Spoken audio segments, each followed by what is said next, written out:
And one of the things I've learned, another thing I've learned that disrupts our oneness is when we have folk who are too busy minding other people's business.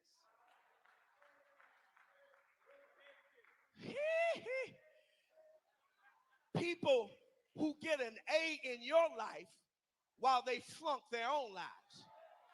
Folk who major in your business and minor in their business.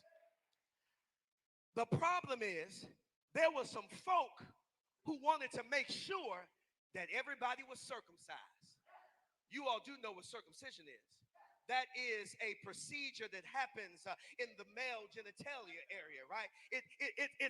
They were concerned about what was happening in somebody else's private place, that they didn't know how to handle their own public ministry. Now, you know what we call people who pay attention to other people's private moments. We call them peeping toms. And we don't need any more spiritual peeping toms who are so worried about my private life that you don't have a time for your own private life. Maybe you need to get you a boo. Maybe you need to find you a hobby. Maybe you need to find a job. Maybe you need to go back to school so you can stop peeping around my life. Hey, anybody here say, I'm tired of peeping times. I'm tired of folk who police my skirt length. I'm tired of folk who police my tithing record. I'm tired of people who try to police my biblical literacy. Anybody say, we don't need any more spiritual peeping times. We need folk who learn how to live and love according to God's grace and according to God's power. Am I the only one that's ever had spiritual peeping times come into the church?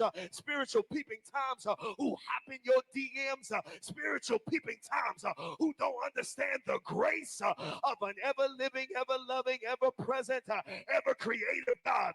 Peeping times who spread rumors, peeping times who reject growth, peeping times who time trap us in our yesterday, peeping times who don't see unity and increase division, peeping times who know the exterior of our lives but don't know the inner value of our souls. I don't need any more peeping times.